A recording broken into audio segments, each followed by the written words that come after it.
الرحيم الحمد لله رب العالمين والصلاة والسلام على سيد الأنبياء والمرسلين وعلى آله وأصحابه أجمعين أما بعد فأعوذ بالله من الشيطان الرجيم بسم الله الرحمن الرحيم وما كان لمؤمن ولا مؤمنة إذا قضى الله ورسوله أمرا أن يكون لهم الخيرة من أمرهم ومن يعص الله ورسوله فقد ضل ضلالا مبينا صدق الله مولانا العلي العظيم.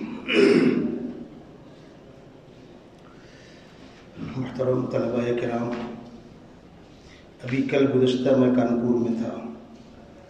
کل کانپور میں مظاہرہ عقیدت تھا طلاق محل میں. ملک کے مختلف علاقے کے قراء وہاں جمع تھے. احباب کی خواہش تھی کہ قرآن پاک کی عظمت پر، قرآنی علوم پر، فن قرأت اور فن تجوید پر کچھ گفتگو کی جائے. الحمدللہ 1 گھنٹہ وہاں گفتگو کی گئی. اصولی طور پر جو طبقہ یہ کہتا ہے کہ ہم خدا کو مانیں گے پیغمبر کو نہیں مانیں گے، وہ بھی گمراہ ہے، صراط مستقیم سے منحرف ہے. اور اسی طرح جو یہ کہتا ہے کہ ہم صرف اللہ رسول کی بات مانیں گے اور کسی کی بات نہیں مانیں گے، الفاظ یہ ہوتے ہیں. اس سے ان کی مراد یہ ہوتی ہے کہ پیغمبر علیہ السلام کے صحابہ یا شریعت کی خدمت کرنے والے وہ افراد جنہوں نے 1400 سال کے اندر دین کی خدمت کی ہے، ان کو نہیں مانیں گے، یعنی ان کی بات کو لائق استدلال اور قابل استدلال نہیں سمجھیں گے. دیکھیے، قرآن مقدس اللہ کی آخری آسمانی کتاب ہے. قرآن پیغمبر علیہ السلام کا تعارف کرا رہا ہے. قرآن نے پیغمبر علیہ السلام کو اپنا نمائندہ بتلایا ہے. لَقَدْ كَانَ لَكُمْ فِي رَسُولِ اللَّهِ أُسْوَةٌ حَسَنَةٌ وَأَنزَلْنَا إِلَيْكَ ذِكْرَ لِتُبَيِّنَ لِلنَّاسِ. ہم نے آپ کے اوپر قرآن نازل کیا تاکہ آپ اس کی وضاحت، بیان اور تشریح کریں. قرآن پاک کی تشریح کا پاور اور اختیار خداوند قدوس نے پیغمبر علیہ السلام کو دیا.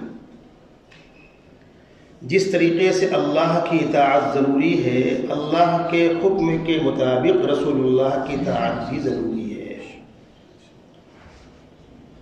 اور اصولی طور پر جتنے انبیاء کرام آئے، جو جب جہاں جس زمانے جس علاقے میں آئے، وہ واجب الاطاعت تھے سارے انبیاء کرام.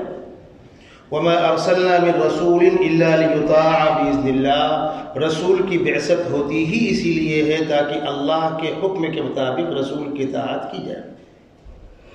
جس زمانے میں وہ رسول نبی آئے وہ سچے تھے، کتابیں سچی تھی، باتیں سچی تھی. امتوں نے کتابوں کو بھی مٹایا، پیغمبروں کی تعلیمات کو بھی مٹایا، اور پچھلے ادیان تحریف کا شکار ہو گئے. ان میں سے کوئی کتاب محفوظ نہیں، کسی نبی کی تعلیمات محفوظ نہیں.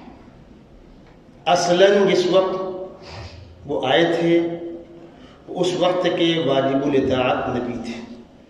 جس طریقے سے آسمان سے پانی برستا ہے تو من جانب اللہ جو پانی آپ کو دیا جا رہا ہے، دنیا میں اس سے بہتر فلٹر کوئی پانی نہیں. اسی لیے اطباء برسات کے موسم میں برتنوں میں ڈائریکٹ آسمان کا پانی لیتے ہیں. اس ڈائریکٹ انڈائریکٹ کو فرق سمجھیے. چھت میں پانی برس کر پرنالے سے نیچے گرتا ہے، آپ ٹینکروں پانی بھر لیجیے، ہر برسات میں ایسا ہوتا ہے، پرنالوں سے پانی گرتا ہے. وہ پانی اس برتن میں ہم کو لینا ہے، مثلاً اس گلاس میں لینا ہے، تو بوند اس میں گرے. اس میں کتنا غریب آئے گا؟ تو بڑے بڑے تھال، بڑے بڑے پتیلے رکھتے ہیں، اس پانی کو محفوظ رکھتے ہیں. دواؤں کے بنانے میں اس پانی کو استعمال کرتے ہیں جو آسمان کا ڈائریکٹ برتن پہ آیا ہوا ہوتا ہے، اس لیے کہ اس پانی سے بہتر کوئی پانی نہیں. لیکن جیسے ہی وہ پانی نیچے آتا ہے تو اب نیچے جس جگہ پر وہ گر رہا ہے، برتن گندا تو پانی گندا، برتن ناپاک تو پانی ناپاک، زمین بنجر تو پانی ضائع ہو گیا، اور زمین کے اندر اگر اگانے کی صلاحیت ہے تو پھر سبزہ اگتا ہے. الزام پانی کو مت دو، کام بگاڑا ہے نیچے والوں نے، جس کو شیخ سعدی نے کہا کہ 12 کی در لطافت تغش خلاف نیس، در باغ لالا رویت و در شور بو مخص۔ خداوند قدوس نے انسانوں کے لیے جو انبیاء کرام بھیجے وہ سب سچے تھے۔ ہمارا عقیدہ ہے تمام آسمانی کتابیں سچی، سارے انبیاء کرام سچے۔ آمنت باللہ و ملائکتہ و کتبہ و رسلہ والیوم الآخر والقدر خیرہ و شرہ من اللہ تعالی والبعث بعد الموت، یہ ہمارے ایمان کی بنیاد ہے کہ نہیں ہے؟ ان انبیاء کرام کی تعلیمات مل گئی۔ سیدنا محمد رسول اللہ صلی اللہ علیہ وسلم صرف نبی نہیں، امام الانبیاء ہے، صرف نبی نہیں، خاتم النبیین ہے، اور آپ کو یہ شرف اور اعزاز حاصل ہے کہ اب آپ کے بعد قیامت تک کوئی نیا نبی رسول نہیں آئے گا، قرآن کے بعد کوئی نئی کتاب نہیں آئے گی، تو واجب اطاعت تو آپ بھی ہیں، اطیعوا اللہ و اطیعوا الرسول۔ اور جس طریقے سے اللہ کی نافرمانی جرم ہے، پیغمبر کی نافرمانی بھی جرم ہے۔ وَمَن يَعْصِ اللَّهَ وَرَسُولَهُ وَيَتَعَدَّ حُدُودَهُ يُدْخِلْهُ نَارًا خَالِدًا فِيهَا وَلَهُ عَذَابٌ مُهِينٌ۔ چونکہ آپ حضرات تقریباً علماء ہو چکے ہیں، اس لیے میں ترجمہ نہیں کر رہا آیتوں کا، صرف آپ کو اشارے کر رہا۔ اگر کوئی شخص کہتا ہے خدا کی مانتا ہوں پیغمبر کی نہیں مانتا، تو اس نے خدا کی مانی؟ جو خدا کہہ رہا ہے کہ پیغمبر واجب الاطاعت ہیں، اس پیغمبر کو آپ نکار رہے ہیں، تو خدا کی مانی؟ نہیں مانی۔ پیغمبر علیہ السلام کی زندگی کا کچھ حصہ شروع کا، کچھ حصہ بعد کا۔ مکہ المکرمہ میں آپ ہیں، معراج کے سفر میں آپ کو نماز دی گئی، اس سے پہلے عبادات میں سے کچھ نہیں، نہ نماز ہے، نہ روزہ ہے، نہ حج ہے، نہ زکوٰۃ ہے، نہ جہاد ہے۔ 10 سال گزر گئے، نہ شراب کی حرمت ہے، نہ سود کی حرمت ہے، نہ پردے کی فرضیت ہے، کچھ نہیں ہے، مظلومانہ زندگی ہے، تربیتی دور سے امت گزر رہی، کوئی نظام نہیں ہے۔ جو چیزیں بعد میں حرام کی گئی، مثلا شراب بعد میں حرام ہوئی، سود بعد میں حرام ہوا، 2 مذاہب کے لوگوں میں آپس میں نکاح بعد میں منع ہوا، یہ تمام چیزیں شروع میں جائز تھی۔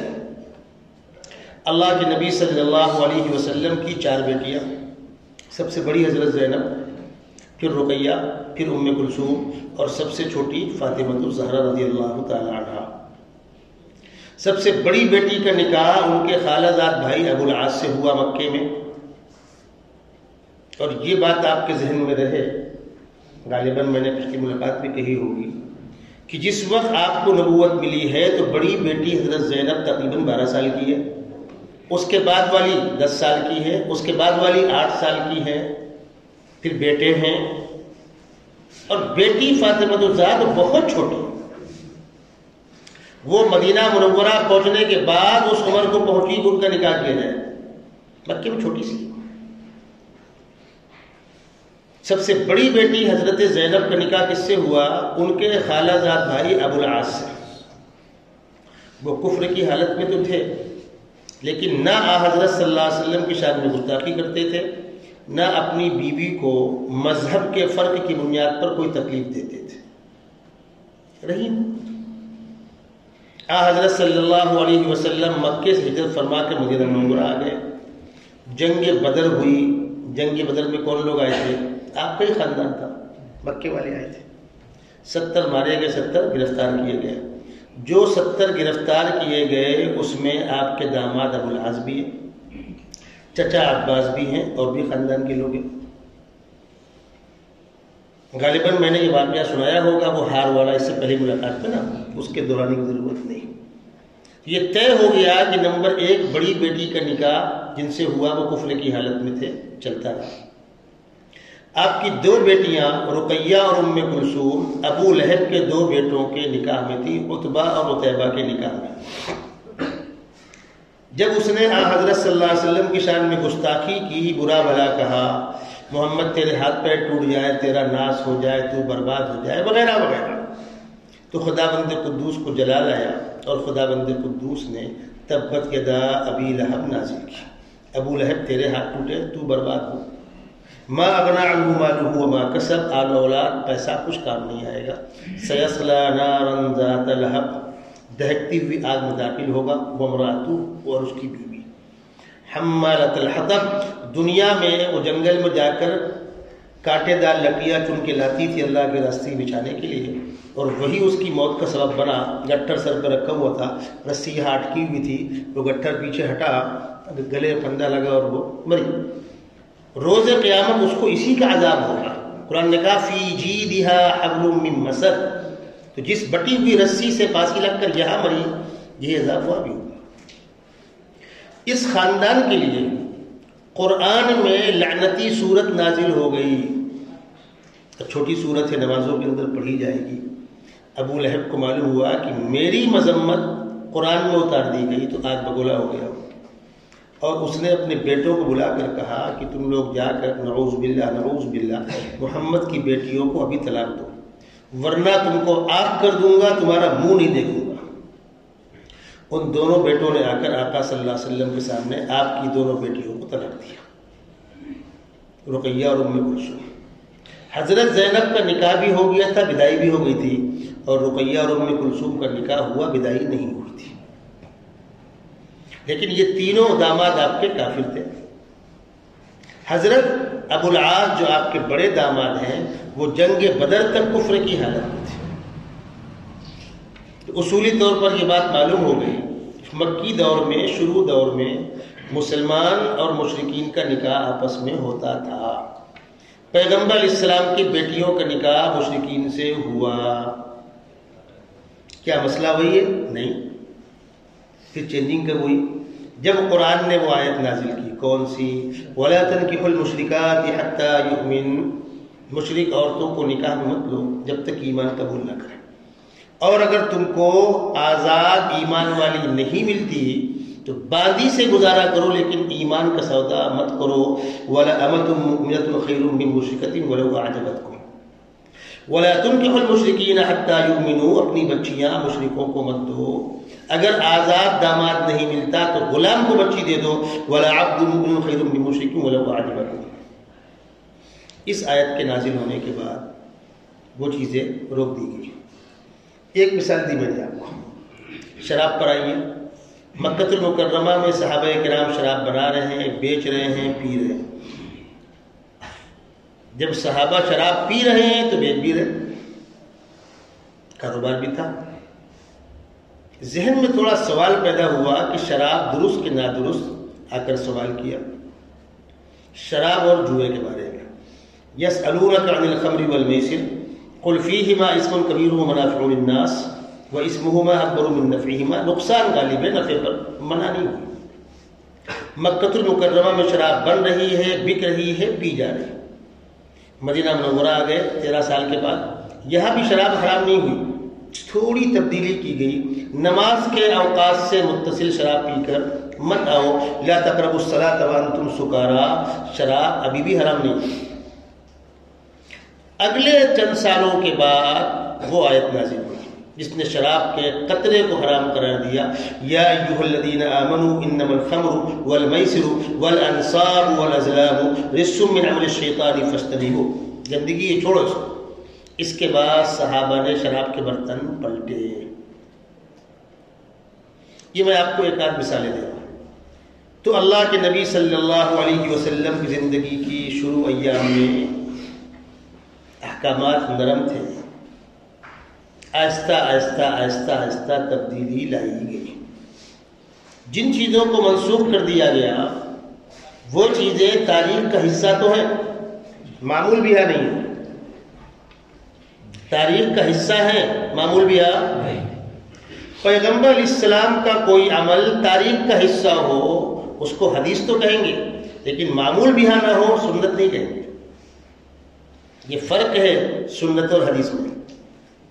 پھر سمجھ لیجیے، اللہ کے نبی صلی اللہ علیہ وسلم نے کھڑے ہو کر پیشاب کیا. آپ نے روایت پڑھی ہوگی بخاری کے اندر. سنت ہے؟ حدیث ہے؟ کیا ہے؟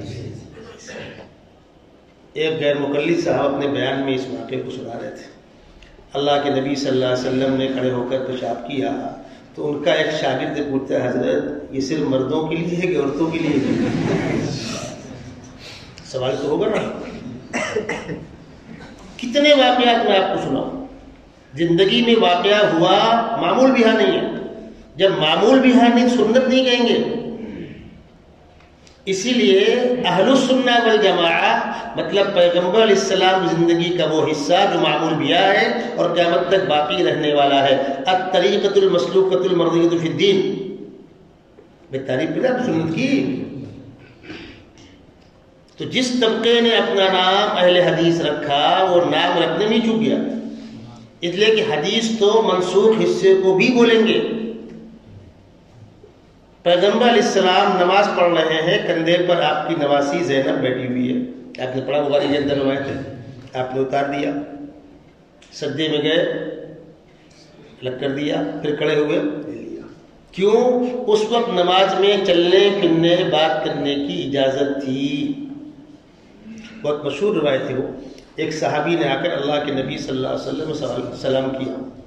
پہلے کیا ہوتا تھا, آقا صلی اللہ علیہ وسلم نماز پڑھ رہے ہیں, صحابیہ السلام علیکم وعلیکم السلام, اپنے کام میں لگے. ایک صحابی نماز پڑھ رہے ہیں, دوسرے السلام علیکم وعلیکم السلام, کیف الحال, الحمدللہ طیب, اپنے کام میں لگے. نماز بھی ہو رہی, بات بھی ہو رہی. پھر بعد میں آہستہ آہستہ ان چیزوں کو روک دیا گیا. وہ صحابی کہتے ہیں میں نے آ کر اللہ کے نبی صلی اللہ علیہ وسلم سے سلام کیا, آپ نے مجھ کو جواب نہیں دیا. میں فکر مند ہوا, کیا بات ہے, آپ ناراض ہیں کیا؟ بیٹھ گیا. جب آپ نماز سے فارغ ہوئے تو میں نے پوچھا رسول اللہ میں نے سلام کیا, آپ نے جواب نہیں دیا. فرمایا اب بات کرنا منع ہو گیا, اب نماز میں خاموشی کے ساتھ اسی عمل میں لگو. قوموا للہ قانتین آیت نازل ہو گئی. تو وہ ساری چیزیں پیغمبر علیہ السلام کے بچے کو کندھے پر رکھ کر نماز پڑھنا اس آیت کے پہلے کا واقعہ ہے. شراب کے حرمت کی آیت اور مکے میں حلت کی آیت کو پہلے کا واقعہ ہے. اس فرق کو کیسے سمجھیں گے؟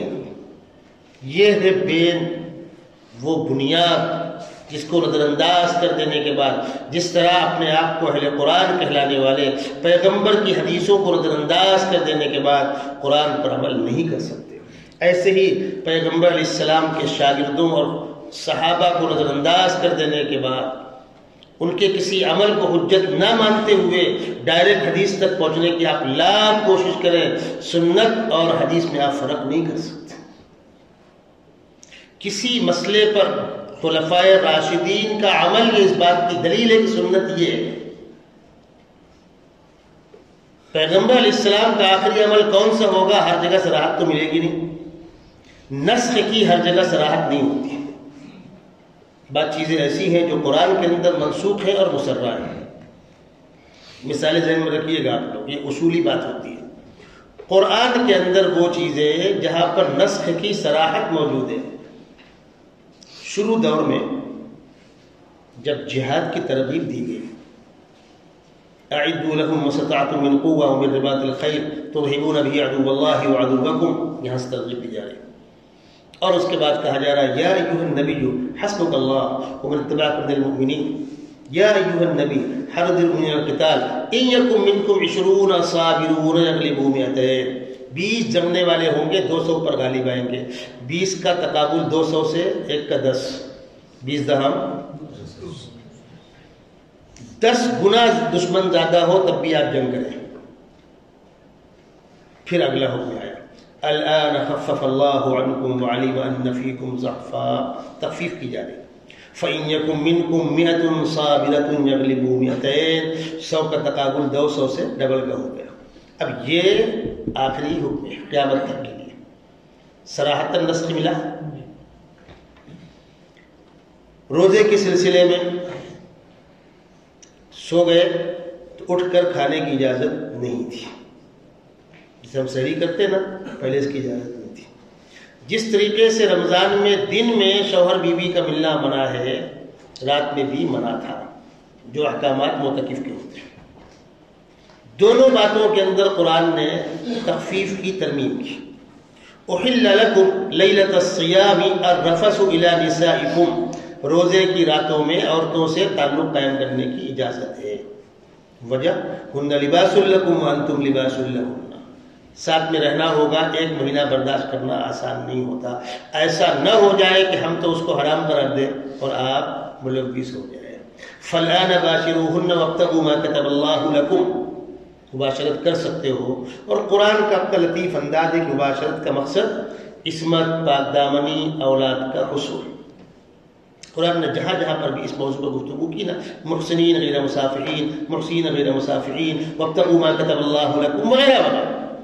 اور اسی لطیف اشارے کو نقل کیا ہے نساؤکم حرث لکم فاتوا حرثکم کے اندر، کہ بیوی سے صحبت اس جگہ پر ہو جہاں سے اولاد متوقع ہو، جہاں پانی ضائع ہوتا ہو وہاں منع ہے. یہ قرآن کا لطیف اشارہ ہے، جس کو جاہل کہتے ہیں کہ عورت کو مسلمان کھیتی کہتے ہیں. کھیتی نہیں کہتے. اس لطیف تمثیل کو سمجھیں. ایک تبدیلی تو یہ ہوئی. دوسری وَكُلُوا وَاشْرَبُوا. پہلے کیا تھا؟ رات میں اگر ایک بار سو گئے تو اٹھ کر سحری کھانے کی اجازت نہیں تھی. اس کے لیے واقعات ہوئے، دونوں مسئلوں میں واقع ہوئے. ایک صحابی غربت کی بنیاد پر مزدوری کرنے گئے، کچھ نہیں ملا. ایک دن بغیر سحری کا روزہ ہو گیا. دوسرے دن تھکے ہارے کچھ لے کر آئے تھے، مغرب کی نماز پڑھ کر آئے، اور ممکن ہے عشاء کی نماز نہیں ہو، رات میں آئے. اہلیہ نے کہا بناتی ہوں میں، آپ تھوڑا آرام کر لیجیے. وہ لیٹے. جب اہلیہ بنا کر لائی تو ان کی آنکھ لگ چکی تھی. حکم کیا تھا؟ سونے کے بعد اٹھ کر سحری نہیں کرنا. دوسرے روز بھی وہ کچھ کھا پی نہیں سکے، اور دن میں مسجد نبوی میں کمزوری کی بنیاد پر غشی کھا کر گر گئے. اس ماحول کو اللہ کو بنا کر وہ آیت نازل کر دی تھی. کیا؟ کلوا واشربوا، کھا پی سکتے ہو. کب تک؟ جب تک کہ خیط ابیض خیط اسود سے امتاز نہ ہو جائے. صحیح نہیں. یہاں پر صاف سمجھ میں آ رہا ہے نسخ. آ رہا نہیں آ رہا؟ دوسرے پارے کا آغاز ہے سیقول السفہاء من الناس ما ولاهم. تحویل قبلہ. آقا صلی اللہ علیہ وسلم مکے سے مدینہ منورہ آئے تو قبلہ بیت المقدس کر دیا گیا. آپ کی خواہش تھی کہ قبلہ خانہ کعبہ ہو جائے. آپ سر اٹھا اٹھا کر اوپر دیکھتے تھے. جبرائیل امین آتے ہوں گے، تبدیلی کی آیتیں لے کر آتے ہوں گے. قد نرى تقلب وجهك في السماء فلنولينك قبلة ترضاها. چلیے ہم نے اسی کو پسند کر لیا، آپ اس طرف رخ کر دیجئے. یہ نسخ کی صریح مثالیں حدیث میں آئی ہے. آپ نے شروع دور میں قبروں میں جانے سے منع کر رکھا تھا، شرک پرستی سے بچانے کے لیے. پھر فرمایا كنت نهيتكم عن زيارة القبور ألا فزوروها فإنها تذكر الآخرة. جا سکتے قبر کی زیارت سے آخرت کی یاد تازہ ہوتی. تو کہیں تو آپ کو صراحت مل جائے گی اور کہیں صراحت نہیں ملے گی. جب صراحت نہیں ملے گی تو ہم پہچانیں گے کیسے مقدم کیا، مؤخر کیا، منسوخ کیا، ناسخ کیا؟ تو قرائن کی بنیاد پر طے ہوگا. وہ قرائن جو ہوں گے وہ قرائن نہ قرآن ہوں گے نہ حدیث ہوں گے. دھیان رکھیے گا، نسخ کی تائید کے لیے قرائن کا سہارا لینا ہوگا. اور جو بڑی بڑی باتیں کرتے ہیں کہ ہم خدا رسول اللہ کسی کی بات نہیں مانتے، اطیعوا اللہ واطیعوا الرسول. اہل حدیث کے دو ہی اصول، فرمان خدا، فرمان رسول. آؤ میدان میں، گھوڑا اور میدان سامنے. جس کتاب کو آپ پڑھ رہے ہو، بخاری شریف، اس کو معتبر مانتے ہو غیر معتبر مانتے ہو؟ معتبر مانتے ہیں. دلیل؟ اس کتاب کے معتبر ہونے کی دلیل قرآن و سنت سے دو، سر تو پسینہ پیر پہ آئے گا. کسی بھی حدیث کے معتبر ہونے کی دلیل محدث کی جرح قرآن کی حدیث. ارے محدثین کی جرح و تعدیل کے اصول قرآن کی حدیث، نہ قرآن نہ حدیث. کیوں مانتے ہو بھائی؟ سیٹ کرو. اور محدثین کی جرح و تعدیل کے اصول کو نظر انداز کر دینے کے بعد کسی حدیث تک پہنچ کے بتاؤ، ممکن ہے؟ ممکن نہیں. جس طرح اپنے آپ کو اہل قرآن کہلانے والے قرآن تک نہیں پہنچ سکتے بغیر حدیث کے سہارے کے، ایسی اپنے آپ کو اہل حدیث کہلانے والے انسانوں کی خدمات کے سہارے کے بغیر حدیث تک نہیں پہنچ سکتے. یہ تو نہ صحابی نہ تابعی ہے. جن محدثین کو آپ پڑھ رہے ہو نہ یہ صحابی ہے نہ یہ صحابہ، تو ان سے اوپر. اور پھر خاص طور پر عشرہ مبشرہ خلفائے راشدین، جن کے بارے میں پیغمبر کہہ رہے ہیں کہ میرے بعد میرے خلفاء کی زندگیوں کو نمونہ بنانا، علیکم بسنتی و سنت الخلفاء الراشدین۔ جس طرح خدا کہہ رہا ہے کہ میری مانو، پیغمبر کی مانو، تو پیغمبر کی ماننے سے انکار کرنا خدا کا انکار ہوا کہ نہیں ہوا؟ پیغمبر کہہ رہے ہیں میرے خلفاء کی بات مانو، اور ہم کہتے ہیں نہیں مانتے اس لیے کہ وہ معصوم نہیں ہے۔ تو اگر معصوم ہونا بنیاد ہے تو جن کی مانتے ہو وہ معصوم ہے کیا؟ سبحان اللہ۔ اصولی طور پر گفتگو کہاں شروع ہوگی؟ دلائل کتنے؟ تو ہم کتنے کہتے ہیں؟ 4۔ وہ کتنے کہتے ہیں؟ کسی بھی باطل کو بہت لمبی پاری مت کھلائیں۔ جیسے جانور کی رسی بہت لمبی نہیں ہوگی، چھوٹی ہونا چاہیے، اور ڈنڈا سر پہ ہونا چاہیے۔ رسی لمبی ہوگی، خود بھی حیران ہوگا، آپ کو بھی حیران کرے گا۔ دلائل کتنے ہیں؟ ان کے نزدیک 2، ہمارے یہاں 4۔ ٹھیک ہے، ہم ان سے پوچھتے ہیں کہ آپ قرآن میں کتنا مانو گے؟ تو قرآن میں روایت کا مسئلہ نہیں ہے، قرآن مکمل قطعی ثبوت ہے، وہاں پر روایت کا مسئلہ نہیں۔ آگے حدیث پر، حدیث میں روایت کا مسئلہ ہے۔ حدیث میں کتنا مانو گے؟ معتبر حصہ۔ معتبر حصہ کہاں ہے؟ معتبر کتابوں میں۔ معتبر کتابوں کا نام بتلا دو، جس کتاب کا نام بتلاؤ اس کے معتبر ہونے کی دلیل قرآن سے یا حدیث سے پیش کر دو۔ کر سکتے ہیں؟ کیا کہے گا؟ پوری امت مانتی ہے، ٹھیک ہے، جس کو پوری امت مانتی ہے اس کو کیا کہتے ہیں؟ قرآن کی حدیث کیا کہتے ہیں اس کو؟ ہاں جی، جس سے آپ کو بیر ہے، آپ تو اجماع مانتے نہیں۔ کہے گا ہاں چلیے مان لیا، اب کتنے ہو گئے؟ دین کے اندر اجتہاد ہوگا کہ نہیں ہوگا؟ کہ جمود ہوگا؟ ارے بولو دوست بھائی، ہوگا۔ ہم تو 4 پیر رکے ہوئے ہیں، ان کے تو ہر عالم مجتہد ہے، بلکہ ہر فرد مجتہد ہے۔ اچھی بات ہے۔ اب اصولی بات سن لیجیے، اجتہاد انہی مسائل میں ہوگا جس میں پہلے سے صراحت نہ قرآن میں ہو نہ حدیث میں ہو نہ اس پر اجماع منعقد ہوا ہو۔ اگر اس کی صراحت قرآن میں ہے تو اجتہاد ہوگا، حدیث میں ہے تو اجتہاد ہوگا، اجماع منعقد ہوا تو اجتہاد ہوگا۔ تو اجتہاد کس مسئلے میں ہوگا؟ جس میں صراحت نہ قرآن میں ہو نہ حدیث میں ہو نہ اجماع امت اس پر منعقد ہوا ہو۔ اب جب مجتہد تحقیق کر کے محنت کر کے اپنی رائے پیش کرے گا، اس کو آپ قرآن کہو گے؟ نہیں۔ حدیث کہو گے؟ نہیں۔ اجماع کہو گے؟ نہیں۔ تو کیا کہو گے پھر؟ اچھا مانو گے نہیں مانو گے اس کو؟ اگر آپ کہتے تو نہیں مانیں گے تو تم اجتہاد کرو گے؟ کون کرے گا؟ جو اہل ہے اس کا اجتہاد قبول نہیں ہے تو نااہل اجتہاد کریں گے؟ تب اہل کا اجتہاد تو ماننا ہوگا۔ تو مجتہد کی اجتہادی رائے میں قرآن و سنت سے دلیل مانگنا، اس سے بڑا کوئی فرار ہوگا؟ میری بات سمجھ میں آ رہی بزرگوں؟ اب کتنے ہو گئے؟ قرآن، سنت، اجماع۔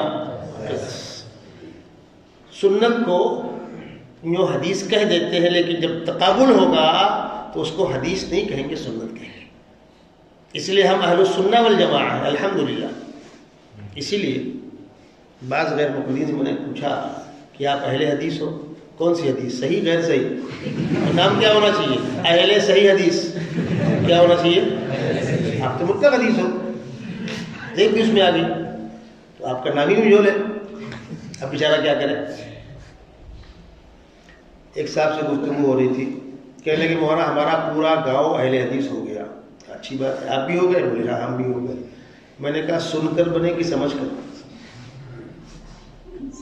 یہی اس کو باؤنس کر گیا۔ بولے مولانا سمجھا نہیں۔ میں نے کہا تم اہل حدیث بنے، گاؤں کو چھوڑو، تم سے پوچھ رہا ہوں، تم سن کر بنے کہ سمجھ کر؟ خربوزے نے خربوزے کو دیکھ کر رنگ پکڑ لیا یا سمجھ کر بنے؟ بولے مولانا ہم تو جاہل ہیں، ہم تو سن کے ہی بنے۔ میں کہا لا حول ولا قوت الا باللہ۔ جس حدیث کے جس تقلید سے بھاگ رہے ہو اس کی بدترین شکل یہاں پائی جا رہی، تم نے تو دیکھ کر قبول کر لیا۔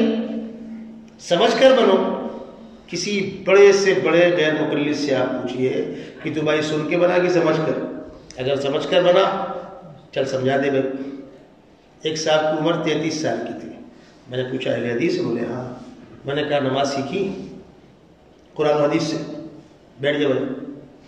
نیت باندھنے سے لے کر سلام پھیرنے تک ہر عمل قرآن و حدیث سے دکھا دے. میری پراپرٹی پوری تیرے نام پہ لکھ دوں گا, زندگی بھر تیری غلامی کروں گا میں.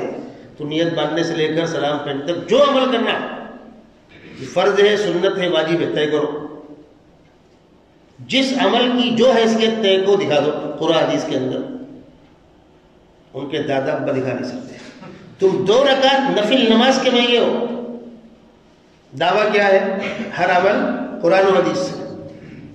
جس کو تم حدیث کہہ رہے ہو انما الاعمال بالنیات, یہ حدیث ہے, کرو پروف قرآن حدیث سے. گاڑی قدم آگے بڑھے گی؟ نہیں بڑھے گی. افسوس یہ ہے کہ انہوں نے اعتراض کرنا اپنا حق سمجھا اور ہم نے دفاع کرنا اپنی مجبوری سمجھی. پلٹ کر آپ بھی اس پہ خوراک دیجیے, یہ لے ایک پویا چورن کھا لے, دوبارہ درد نہیں ہوگا. تو اصولی طور پر پھر لوٹیے, دونوں کا چولی دامن کا ساتھ ہے. جو اپنے آپ کو اہل قرآن کہلاتے ہیں وہ, جو اپنے آپ کو اہل حدیث کہلاتے ہیں. کل جہاں پر جلسہ تھا قراء حضرات بھی تھے, عوام بھی تھی, وہ بھی کم بقائے تھے. ان کو پتہ تھا کہ ہمارے خلاف بیان ہوگا, تو میں نے انہی کو مخاطب کیا کہ بھائی اسلام میں داخل ہونے کا انٹری گیٹ کیا ہے؟ ایک آدمی باہر سے اسلام میں کیسے آتا ہے؟ لا الہ الا اللہ محمد, یہ کیا ہے؟ اسلام کا انٹری گیٹ ہے نا؟ دکھاؤ قرآن میں. تم اہل قرآن ہو گئے, اسلام میں آنے والا گیٹ تو کھول. آؤ کہاں سے اندر؟ کلمہ توحید دکھا دو یکجا قرآن کے اندر. ناپاکی کی بنیاد کیا ہے؟ پیشاب پخانا. اصل گندگی کیا ہے؟ پھر وہ پیشاب پخانا گٹر میں بہ رہا ہے, پھر اس کی چھیٹ آ رہی ہے, پھر گندا پانی جا رہا ہے. اصل بنیاد کیا ہے؟ پیشاب پخانا. پیشاب پخانا ناپاک ہے, دکھاؤ قرآن میں کہیں نہیں. عبادات کے اندر اصل کیا ہے؟ نماز. کیسے پڑھنا؟ دکھاؤ قرآن میں. نماز, روزہ, حج, زکات, کسی بھی عبادت کو آپ لے لیجیے, قرآن کے اندر حج وَلِلَّهِ عَلَى النَّاسِ حِجُّ الْبَيْتِ, یہ آیت ہے حج کی فرضیت کی. ترجمہ کرو ازلو لغت, چکر لگانا. تو ایک آدمی گیا خانے کا, وہ بھی 1 راؤنڈ لگا چلا ہے. کیا ہوا اس کا؟ حج ہوا کہ عمرہ ہوا؟ الصوم کے معنی رک جانا. پانی پی رہا تھا رک گیا, بات کر رہا تھا رک گیا, روزہ ہو گیا. کسی بھی عبادت کی تفصیلات دکھاؤ قرآن کے اندر. قرآن کہہ رہا ہے پیغمبر نمائندے, ہم نے پیغمبر کو نمائندہ مانا ہے, پیغمبر کی تشریح کو بنیاد مانا. پیغمبر نے کہا صلو کما رأیتمونی اصلی, ہو گیا. پیغمبر نے کہا زکات مالدار لے گا غریب کو دے گا, تؤخذ من اغنیائہم وترد علی فقرائہم, کتنی لیں گے اتنی فیصد لیں گے. زکات روز لیں گے, ہفتے میں لیں گے, مہینے میں لیں گے, سال میں لیں گے, زندگی میں ایک بار لیں گے. پیغمبر نے بتلایا, تمہارے پاس جواب تو نہیں. تو جو طبقہ پیغمبر کی حدیثوں کو انکار کر کے نکار کے ڈائریکٹ قرآن پر عمل کرنا چاہتا ہے, وہ اپنے دین کا پروف نہیں کر سکتا. بات سمجھ میں آ رہی؟ جی. باندھا جامع مسجد میں ایک صاحب بحث کر رہے تھے, بحث تو کسی اور سے کر رہے تھے. میں پہنچ گیا, میں نے ان کو سمجھایا بھائی فالتو باتیں نہیں کرنا. نہیں مولانا, ہم اپنی ہر بات قرآن و حدیث سے مدلل کرتے ہیں. ٹھیک ہے, اچھی بات ہے. تیری والدہ کا نکاح تیرے والد صاحب سے ہوا ہے, دکھا دے حدیث بھائی. ہمارا تو ماننا ہے کہ بگا کے لے گئے تھے اور تو اسی وقت کہا ہے. اب بول, وقت میں چلا گیا, مولانا کیا بات کر رہے ہیں آپ؟ اصول تو آپ نے دیا, اصول آپ نے خود دیا نا بھائی. ایسے ہی جو طبقہ اپنے آپ کو اہل حدیث کہلاتا ہے اور یہ اچھل اچھل کر ہم پہ اعتراضات کرتے ہیں, تو میں آپ کو اصولی بات سمجھا رہا ہوں. قرآن سمجھنے کے لیے احادیث کا سہارا لازمی ہے. پیغمبر علیہ السلام کی زندگی کا مقدم اور مؤخر حصہ ناسخ اور منسوخ سمجھنے کے لیے خلفائے راشدین اور صحابہ کا عمل ناگزیر ہے. پیغمبر علیہ السلام کی بیویوں کی تفصیلات تشریحات ناگزیر ہیں. ان کو چھوڑ دینے کے بعد کچھ نہیں بچتا. میں بھی کل ہی پڑھ رہا تھا، مولانا یوسف بن نوری رحمۃ اللہ علیہ، ان کو علامہ یوسف بن نوری بھی کہتے ہیں، بہت قابل شخصیت ہے، جن کی وہ کتاب ہے معرف القرآن، 5 جلدوں میں کئی کتابیں ہیں ان کی۔ مولانا ادریس صاحب کاندیلوی اور علامہ یوسف بن نوری یہ ہمارے بڑوں میں بہت قابل لوگ ہیں۔ مولانا یوسف صاحب، مولانا یوسف کی وہ کتاب ہے نا سیرت المصطفیٰ، مولانا ادریس صاحب موضوع پر بہت اہم چیز ہے، اگر آپ لوگوں نے نہ پڑھی ہو اس کو پڑھیے، اس کے اندر بہت سی گتھیاں کھلتی ہیں، اور حدیث کی کتابوں کے اندر جو اعتراضات سوال جواب سامنے آتے ہیں بہت سے آپ کو وہی مل جائیں گے۔ انہوں نے لکھا، میرا سفر بھی پڑھ رہا تھا، کہ آپ یہودیوں سے پوچھئے کہ تمہاری امت کا کریم طبقہ کون سا، تو وہ کہیں گے ہمارے پیغمبر کے صحابہ، پیغمبر کے ساتھی۔ عیسائیوں سے پوچھئے تمہارے یہاں عیسیٰ علیہ السلام کی امت کا کریم طبقہ کون ہے، وہ کہیں گے عیسیٰ علیہ السلام کے حواریین۔ اور شیعوں سے پوچھئے کہ تمہاری امت کا بدترین طبقہ کا ہے کون، کہیں گے صحابہ۔ سبحان اللہ، پیغمبر کے بلا واسطہ شاگردے ہیں، وہی دین کے دشمن ہو گئے، اور ایسا تانا بانا بنا گیا۔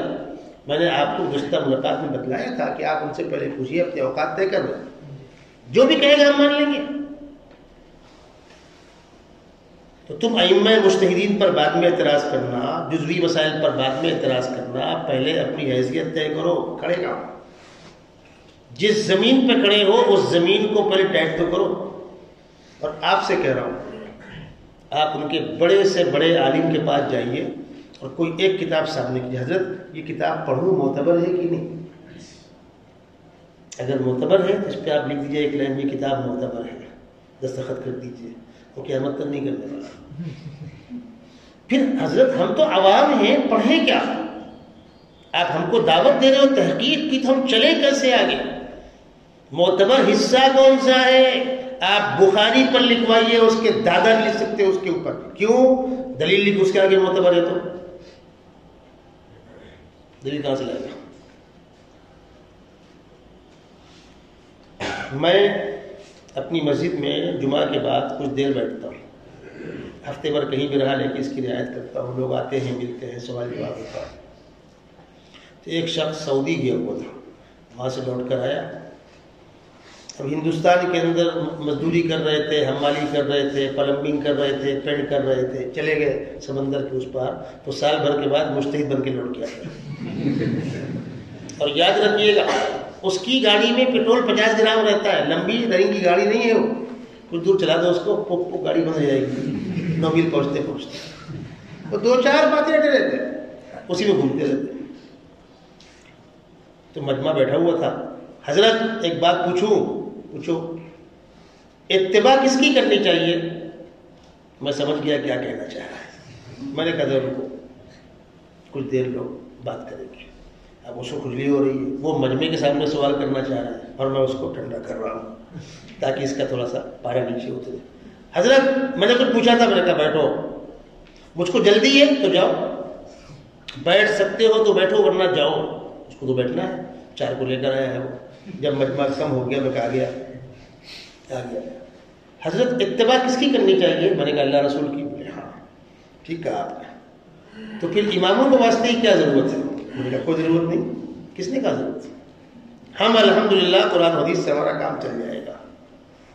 میں آپ سے پلٹ کر پوچھتا ہوں، اتباع اللہ رسول ہی کرنی چاہیے۔ آپ کی ملاقات خدا سے ہوئی کہ پیغمبر سے ہوئی؟ آپ کو دین کہاں سے ملا وہ آپ بتا دیں، تب چپ۔ آپ کو دین ملا کہاں سے؟ 1400 سال کا واسطہ ہے حضرت، کہنے لگا آپ کو دین صحابہ سے ملا۔ میں نے کہا آپ کی ملاقات صحابہ سے ہوئی، آپ تابعی ہیں کیا؟ تو میں آپ کے ہاتھ بیعت کر لوں، مطلب تابعی ہوں۔ ارے مردود، آسمان میں ٹوٹتا تیرے چہرے پر آئے گا۔ تم کو دین کہاں سے ملا؟ تم مسئلہ کس سے پوچھتے ہو؟ اپنے امام صاحب سے، وہ کون ہے؟ وہ خدا کے رسول ہے۔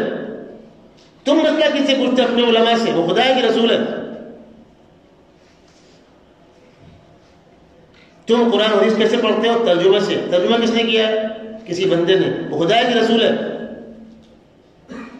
مجتہدین قبول نہیں، اس لیے کہ وہ انسان ہے، ترجمہ کرنے والا جبکہ ان کے بڑے بڑے مولویوں نے ترجمے کے اندر فراڈ کیا ہے. ہماری بدقسمتی، ہمارے یہ کام نہیں ہوئے، توجہ نہیں کی گئی. انہوں نے پری پلاننگ تمام کتابوں کے ترجم کرائے اور اپنی بات ڈالی اس کے اندر. بمبئی میں سانتا کروز میں ایک محلہ ہے گولی بار،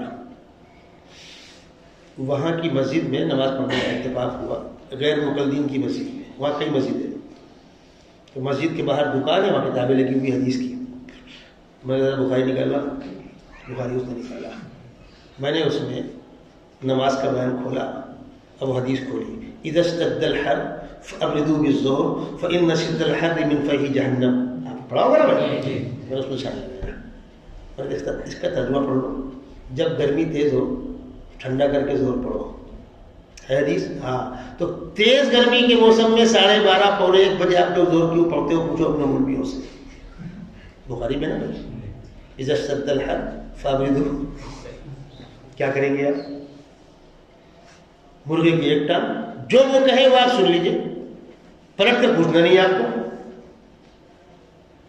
اچھا ایک فرق اور ہوتا ہے، ایک ہے حدیث، ایک ہے محدث کا کمنٹ. دونوں فرق ہے. ایک ہے حدیث، ایک ہے محدث کا اپنا جملہ. بخاری کے اندر بہت بڑی جگہ وہ ہیں، بہت بڑی مقدار وہ جگہ ہے جہاں بخاری کا اپنا کمنٹ ہے. حدیث تو نہیں نا، وہ محدث کا کمنٹ ہے، اس کو بخاری کہتے ہو. اب کتاب تو وہی ہے، دفتی کے بیچ میں مجموعہ تو وہی ہے. 12 یہ جو حدیثوں کے ساتھ کھلواڑ ہوا، تماشے ہوئے اور صحابہ کرام کے ساتھ میں گستاخیاں ہوئی، تو ہم کو اصولی طور پر اوپر سے بات کرنی ہے.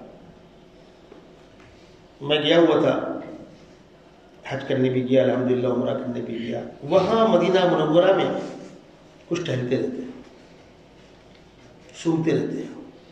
مکے بھی مدینہ بھی. مکے میں ہم لوگ بیٹھے ہوئے تھے، میں استنجا کرنے گیا تو ہمارے کچھ ساتھی بیٹھے ہوئے تھے. کہا گیا وہ اندازہ ہوتا ہے چہرے سے، لمبی داڑھی، ننگا سر. کبھی بھی آپ کسی غیر مقلد سے پوچھیے گا کہ اللہ کے نبی صلی اللہ علیہ وسلم کی داڑھی کہاں تک تھی؟ یہاں تک کہ یہاں تک، بس. صحابہ کی داڑیاں کہاں تک تھی؟ یہاں تک کہ یہاں تک. اور یہاں کے بعد جو کاٹ دے وہ فاسق ہے نا. سیدھی بات ہے. داڑھی جہاں تک رکھنا ہے اس سے پہلے کاٹنا فسق ہوا کہ نہیں ہوا؟ تو تمہارے جو علماء کی اتنی ہے وہ فاسق ہوئے کہ نہیں ہوئے؟ یہ بات سمجھ میں آ رہی؟ تو وہ آ کر بیٹھ گیا ہمارے ساتھیوں کے پاس. کہنے لگا کہ ہم لوگ ہندوستان سے آئے. جی. ہندوستان میں نماز پڑھتے ہیں دوسرے انداز سے، یہاں پڑھتے ہیں دوسرے انداز سے، صحیح کون سی ہے؟ تو ہمارے ساتھیوں نے کہا کہ مولوی صاحب گئے ہیں، وضو کرنے بھی آئیں گے. میں آیا، دیکھا، میں نے اچھا ٹہل جائے. 1 منٹ باقی تھا، اس نے گفتگو کرنی چاہیے، میں نے اس کو روکا. نماز کے بعد بات ہوگی. نماز ختم ہوئی. عام طور پر وہاں نماز کے بعد جنازہ ہوتا ہے، آپ نے سنا ہوگا، الصلاۃ علی الاموات یرحمکم اللہ. جنازہ ہو گیا. بلایا، میں نے کہا جب آ گیا. ہاں کیا پوچھ رہا ہے؟ بولے ایک طریقہ ہندوستان میں نماز پڑھنے کا، ایک طریقہ یہاں ہے، صحیح کون سا ہے؟ میں نے کہا دونوں صحیح ہے. ایسا کیسے ہو سکتا ہے؟ میں نے کہا ایسے ہی ہوتا ہے. ایک طریقہ ہندوستان کے غیر مقلدین کی نماز جنازے کا، ایک یہاں ہے. کون صحیح تو بتلا؟ ہندوستان کے غیر مقلد جنازے کی نماز میں سورہ فاتحہ زور سے پڑھتے ہیں. حرمین میں نہیں پڑھتے، زور پڑھتے، حرمین میں آہستہ پڑھتے ہیں. پڑھتے کہ نہیں پڑھتے، لیکن آواز تو نہیں آتی.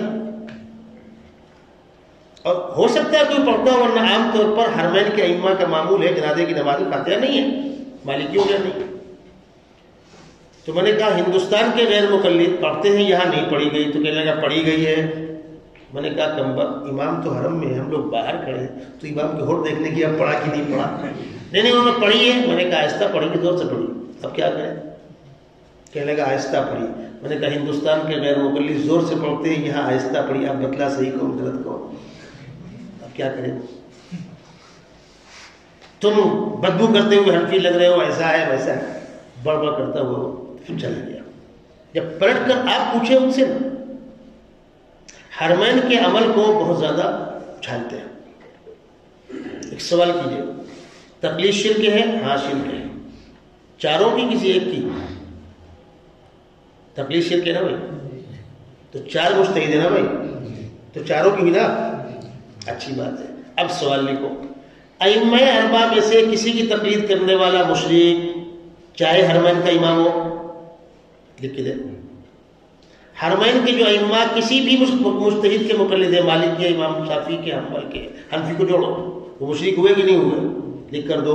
حرمین کے جو ائمہ, جو امام کسی بھی مجتہد کے مقلد ہیں وہ مشرک ہیں, لکھ کر دے گا کوئی آدمی؟ اس کا مطلب ہاتھی کتاب دکھانے کے اور کھانے کے. اور اگر تقلید شرک تو چاروں شرک ہوگی نا بھائی. میں مدینہ منورہ کے اندر بیٹھا ہوا تھا, ایک آ گیا, سلام دعا ہوا, کہاں سے آئے؟ ہندوستان سے آئے. پھر اس کو کھٹلی ہوئی, انت عالم, گفتگو اس کی میری عربی میں ہو رہی ہے. نعم. حنفی؟ نعم. الحمدللہ. اس کی تو مراد مل گئی, شروع ہوا.